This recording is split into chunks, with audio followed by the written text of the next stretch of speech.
Hello, beloved. There's another spiritual practice that I want to tell you about. It's journaling. This has become an important part of my walk. It has recorded the times where I have had some very difficult seasons in my life, but it also has captured some joyful parts of my life.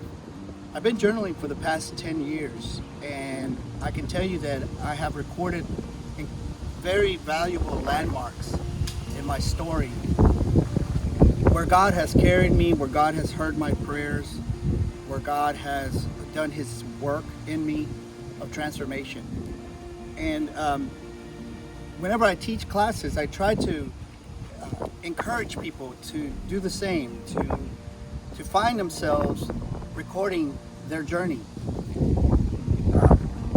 There are no rules to journaling. You can journal whenever you are inspired to sit down and write your thoughts or your feelings.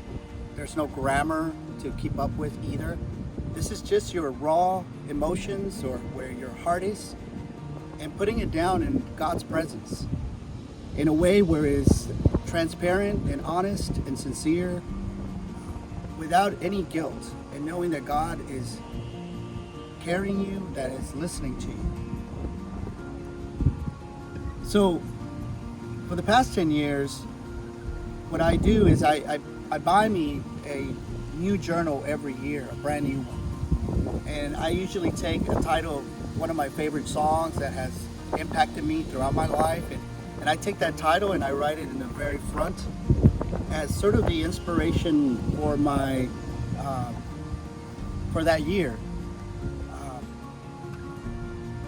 So if you get a chance, this is another way of prayer. This is another way of sitting in God's presence.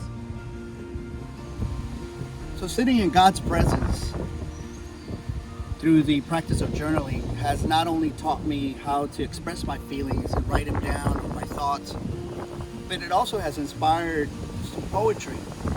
And that poetry has really captured the situation or the season that I'm praying for.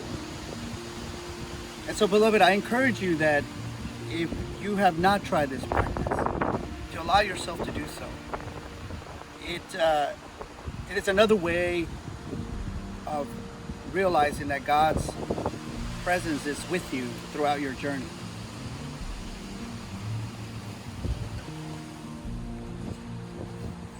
As I was going through the pages that I've written thus far this year, it made me wonder if this is the way the Psalms were written.